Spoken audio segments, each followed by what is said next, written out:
I rarely look at the number, but I know that at some point I'll hit that million mark. What would you say has been the key to getting there? Did you follow any strategy, or did you just say, I'm just going to post helpful content for people? Yeah, it's definitely the second one. I've never done any active promotion of it or anything like that. Again, my YouTube channel started in 2009, so in a way, like I'm actually quite slow at getting here. I think kids today get to a million subscribers. The ones who do it can get there in what, a few years. I'm sitting here on my 15th year, still not there, but the pace has definitely increased in the past few years, and I'm grateful for that. Yeah, I just put out as high quality stuff as I can, and in terms of like favoring the algorithm type stuff, I just try and release things. I'm at least active once a month, if not more. Hello, everyone. Welcome to another episode of Scroll Halters with your host, Mitt, a show where entrepreneurs, creators, and marketers share their best stories and insights. This show is brought to you by Social Marketing Writing. Today, I'm joined by Marco Bucci. He's been teaching art for 15 years. He's also a freelance illustrator. He's from Toronto, Canada. He's very well known for his YouTube channel, where he shares a lot of drawing and painting tips. Welcome to the show, Marco. Hey, it's a pleasure to be here. Thanks for having me. Thank you for coming on. Could you please tell people a bit more about yourself? Yeah, sure. I started drawing seriously when I was 19, which is a bit later than most, although it's not terribly late. I didn't know it was possible initially to learn how to draw because I had no like natural talent. That's why it took me a while to start. I learned that you could learn how to draw once I started understanding things about like foundational buildings, like skill building exercises, like figure drawing. When I was 19, I had the good fortune of living pretty close to a figure drawing studio in Toronto. And I signed up for their like open figure drawing, and I met someone who became kind of an early mentor for me, took some short classes under his tutelage, and that really transformed me because I realized like, hey, I could learn this stuff. And I always had it inside me to do art for whatever that's worth, and so that drove my learning. Yeah, and then fast forward many years, got my first job professionally like 4 years after that, when I was I think 23 years old, 24 years old. And here we are about 20, 21 years later. I've worked at several studios like in-house, and now I'm freelancing and also teaching. Okay. And what sort of is your main source of revenue? Would you say more teaching or more from freelance work? Yeah, that's changed over the years. Initially, it was like working in studio slash freelancing. Then it was just pure freelancing. And as of 2017, 2017-ish, I started making the transition to actually focus more on teaching. And today, the bulk of revenue definitely comes from teaching, actually. But that's by choice. I've kind of slowly pulled myself out of the freelance market. Like I still have some jobs ongoing, but I actively don't seek them out as much. Okay, I know, I understand, because it's much more easier to teach people. I think it takes a lot less time and a lot less Yeah, stress. I'm able to control it, right? Because I can decide what I want to produce. I can decide how to market it. I'm not at the whim of whatever work happens to be floating around the market at the moment. I can maybe carve my own space a bit more freely. What sources help you get most of your, clients, and also for helping you promote your courses? How do you do that? What platforms do you use for that? And mostly it's on the back of my YouTube channel. Again, around 2016, 17, I started noticing like, I had more interest, like I had an interest in my teaching. Before then, I hadn't really taken YouTube seriously, even though I'd been making videos for several years by that point. It was only around 2016, 17 where I decided like, hey, I'm going to focus on this. And the audience there, some of them were interested enough to actually pay for the premium content. And that's kind of still the model I operate on today. I release as much free content on YouTube as I can at a high quality as I can. And then people who like my teachings are driven then to my store. But I also back it up with like email marketing. What else? I do my wife helps me in the back end. She does like we run Facebook ads and Instagram ads. We do that kind of thing. But that's about the extent of it. That and of course mentioning it on my YouTube channels, on my YouTube channel. Okay. And yeah, you've built quite a big presence on YouTube. You've got 926,000 subscribers there. Yeah, that's why I rarely look at the number, but I know that at some point I'll hit that million mark. And what would you say has been the key to getting there? Did you follow any strategy, or did you just say, I'm just going to post helpful content for people? Yeah, it's definitely the second one. I had I've never done any active promotion of it or anything like that. I again my YouTube channel started in 2009, so in a way, like I'm actually quite slow at getting here. I think kids today get to 1 million subscribers. The ones who do it can get there in what, a few years. I'm sitting here on my 15th year, still not there, but the pace has definitely increased in the past few years, and I'm grateful for that. Yeah, I just put out as high quality stuff as I can, and in terms of like favoring the algorithm type stuff, I just try and release things I'm at least active once a month, if not more. So that's the best I can do at the quality I want to reach.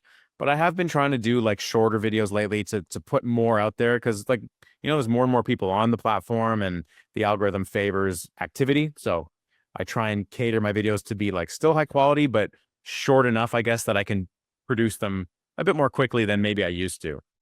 I mean, do you place any effort on something like writing scripts or doing keyword research, or do you just come up with stuff you think your audience will like just by yourself? In terms of the subject, it's just what I think is going to be useful for people and also what I'm interested in teaching. But my wife helps me out a lot with the back end like marketing side, and she actually has done she's looked into the whole like SEO algorithm stuff and keywords, and she kind of suggests to me like the meta tags to include and even title suggestions and thumbnail suggestions, and that's the extent to which I try and cater to the YouTube algorithm. But the subject is always just what I'm interested in. Because I can see the content is wonderful. I've learned a lot about painting and light, especially from Oh, awesome. videos. And do you run ads? Do you run ads to monetize it, or you're just using it um to promote your courses and coaching? I've taken on sponsorships Okay. occasionally where I do like a little 1 minute break and I have a sponsor, kind of like an ad read sort of thing with some visuals. That's if that's what you mean. I've brought like external monetary value in that way, but is that what you meant? What I meant was you Google AdSense. Are you Oh, something like that, or you're just it's funny. My Google AdSense account, no, I have some account that's suspended. I think it's the Google one. I don't know why. okay. I violated some rule that I don't even know what I did, and Okay. it's suspended, so I can't even use that. I'm trying to get it back now. But no, as far as my YouTube channel goes, I don't do any external promotion, like paid promotion. I do like I tie it into Instagram, so I don't have the same following on Instagram I do on YouTube, but it's somewhere over 100,000. And whenever I put out a YouTube video, I make sure I put like a super cut on Instagram with a link, and I try and announce things ahead of time to say like, "Hey, new video drops in a day," and then the next day it's like new videos out. Here's a super cut. So stuff like that, just to make sure I transfer some eyeballs over wherever I can. Okay. And how's Instagram working for you? Yeah, it's good. I've seen a lot of growth there lately. I started doing a thing where I schedule posts well in advance, and I have again someone helping me with that, which is also new for me. I've for the past many years I've just done it all myself, but now my wife is on board, and we actually hired someone else to help like manage schedules. So I fed a lot of work into like a little back end database we have, and my helper Jay helps me like schedule it all. So an Instagram post you might see tomorrow has probably been like planned for 2 months now. And like it's all obviously my art and I type all the stuff, but then he helps schedule it all, make sure it's all coming out at a good pace. Okay. Yeah, it's And that has really helped the Instagram growth. yeah, Instagram and TikTok, I'd say are very good for art. Yeah. I'm very bad at TikTok. I do have a TikTok account. I couldn't even tell you how many followers I have. I don't even know my password. I have it written down Mhm. somewhere. But I do have to be more active on TikTok, I think. I think what I'd do is, you said you were making shorts for your YouTube channel. I would just take those shorts and republish them on Instagram and TikTok? Yeah, yeah. And we have done a little bit of that. I got to check into that because I think so. Jay, the same guy who helps me with the Instagram stuff, he has also helped me edit some of my longer stuff down. So I'll send him like my YouTube videos and I'll ask him, like, he's a good editor himself. So I'll ask him, like, make 5 shorts from this 20-minute YouTube video. And my videos are pretty structured. So you can take like a chunk of my video and make a little short of just that and like have maybe 4 or 5 shorts that add up to a larger lesson. And then you can, yeah, we've been posting those on Instagram and I don't know, TikTok, maybe I got to check, but Instagram for sure. Okay. And you mentioned that you also use email, and how are you mainly using email to promote this? We have whenever you purchase a course, you can optionally sign up for a mailing list. You can just sign up for mailing list without purchasing a course. And that list, I've been growing that list for 6, 7 years, maybe more. So whenever I have a course to release, like a premium course, I always send out an email. I also have a newsletter now, which I think is a different sign up. But I use it that way. I can't remember the service we use. I think it's through Thinkific. Although again, I don't actually manage that part, so I couldn't tell you. Okay. We used MailChimp for a while, but I think we ended up going away from that. Okay. Are you using Thinkific to also host your courses? Yeah, Thinkific is the platform that I use for everything. I have a little community there as well, like a monthly sign up. That's all on Thinkific. It's a good platform. We used to use Shopify, and that was good for many years. But then, as I wanted to expand, we kind of reached the limits of what Shopify offered, and Thinkific was the answer. Okay. Yeah. Yeah. Email, I would say, is the best way, I think, to promote courses and things like that, especially. Mm-hmm. I'm glad it's working for you. And I noticed that you also have a book now. Yeah, I did a book through a publisher, Debt-Free Art Degree, Foundations in Drawing, volume 1 of potentially more volumes. We'll see how volume 1 does over, I think we're gonna give it a year or so, see how it does in the market. And if the publisher likes it, if they're happy with the sales, I guess I'll probably do another one. But yeah, that was good. That was my first time working with like writing a book for a publisher. I've written my own book before, but I've always self-published. This was my first time working with a publisher. Okay. I think, yeah, self-publishing books helps in the way that, when to gain the trust of someone who doesn't want to invest in a course. Yeah, I hope so. And maybe someone will just happen to see it on a shelf if people still go to bookstores these days, and just maybe word of mouth. And yeah, I have access to the numbers, but I'm not a numbers guy. I try not to care too much about how things do. So I actually don't know how the book is doing. It did okay in the pre-sale phase, I know that, but I have no idea how it's doing now out in the wild. Okay. For your teaching, what's the main thing you focus on? Is it the courses, or is it your coaching, or is it something else? It's the courses. It's two. It's the YouTube videos, that's the free stuff, and then it's the premium courses, which I'm actually working on. Right before we met here, I was working on the premium class, figure drawing class. I put equal focus in both, and I definitely I produce more YouTube content than premium stuff because the YouTube content is short. The premium stuff takes me longer to record because there tends to be it's more real time, a lot more demos. So right now I'm splitting my focus, YouTube and premium. But once I'm finished this figure drawing class, I probably won't make another premium class for a few months and just focus on YouTube in the meantime. That's where my focus goes.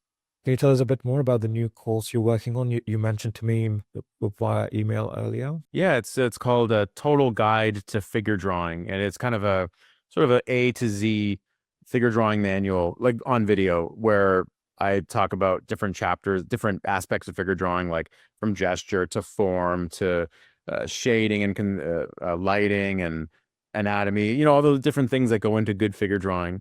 And by the end, it'll probably be about a 7 or 8 hour course that is going to be hopefully a good companion for anyone looking to either begin or just improve their figure drawing. Okay. And would you say this would probably go well with your head drawing course? Yeah. So the head drawing course has been one of my best sellers actually, and that's it's about 5 years old now, maybe 6 years old now. And I still like it. I check my old content every now and then. The head course I still like. And the head course, as you might expect, focuses on constructing the head, whereas figure drawing, it's not really about the head specifically, maybe little bits of it, but the head is like if you're interested in doing good character design or good portraits, that's where my head drawing class comes in. So yeah, the two would pair quite well, yes. And this is something you plan to publish on your side and then later maybe on other side, because you not only have courses on your side, but you've got them on other sites like Proco and Aaron Blaze's Creature Art Teacher website. Yeah, yeah. I try and so my site is just marcobucciartstore.com, and that's if we're we're talking if we're talking like marketing and revenue, that's where like any revenue or profit is goes to us. Like that's my place. It's 100% my sale.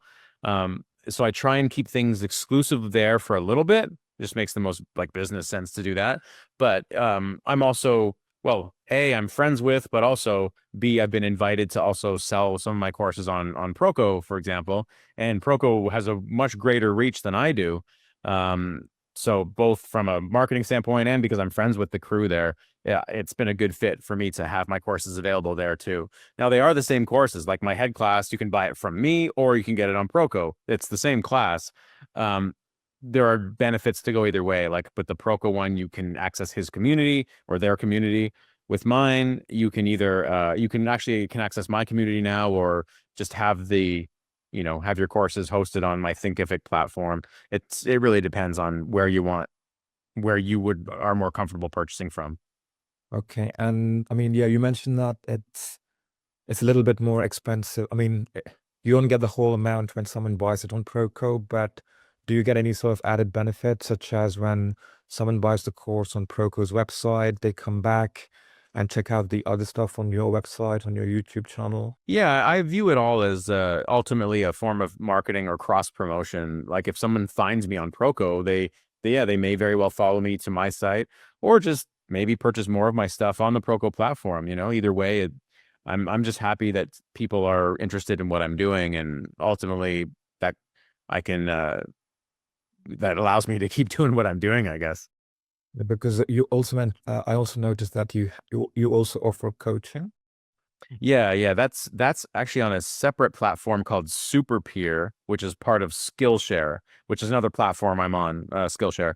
So SuperPeer, I book one-on-one sessions. They're just an hour long, and I have just to charge an hourly rate. I have a calendar. People can book as many sessions as they want. I have package bundles.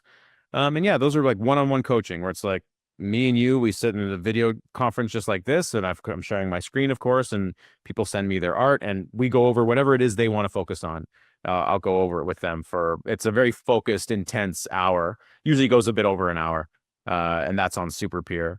Okay. Go ahead. And most of the people coming to you, are they coming mainly for guidance on how to draw better or how to get clients and things like that? Mostly how to draw, mostly just skill improvement. Yeah. Okay. I don't think I've ever had anyone want to talk business with me, really. Like, people ask me questions, but it's mostly like, how can I improve my drawing? Like, here's an example of my recent work. How can I improve? Yeah, it's mostly that.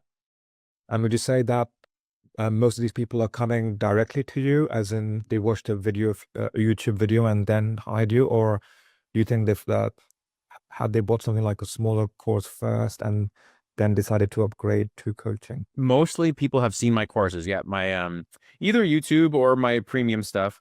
I've had both, but I'd say 100% of the time people know who I am first, and then they know that because I advertise this as well through email and Instagram. They see that I do private sessions, and they'll say, "Oh, I'd like to book one." But yeah, it all just like my premium classes, it really starts with my YouTube presence first, because I think the vast majority of people find me there, because YouTube's free, everyone's searching YouTube, right? And then from there it kind of, some people follow me to the paid stuff, including the mentorship or including the one-on-one sessions, which I call the mentorship. Okay. I think, yeah, this was all very helpful. Thank you so much for coming on the call and sharing all of this. Yeah, my pleasure. Can you tell people more about where they can find you and your courses? And Yeah, and start with YouTube to see if you like my style of teaching. It's youtube.com/Marco Bucci. I'm sure you see my name on the screen, but its last name is or my name is MARCOBUCCI. You can find me on YouTube there. My store is marcobucciartstore.com. And from there, you'll find all the stuff I do over those two websites. You'll find everything I do. Okay. Oh, last thing, if you want to follow me on Instagram, it's actually my handle is Bucci blog. Okay. Yep, everyone check out Marco Bucci's stuff, to check out his YouTube channel and his courses. I have a couple of them and they're excellent. Yeah, thanks. I'm going to include links to all of his to his website and his channels below the video. Thank you for joining us. This show is brought to you by Social Marketing Writing. Bye. Thank you. Take care.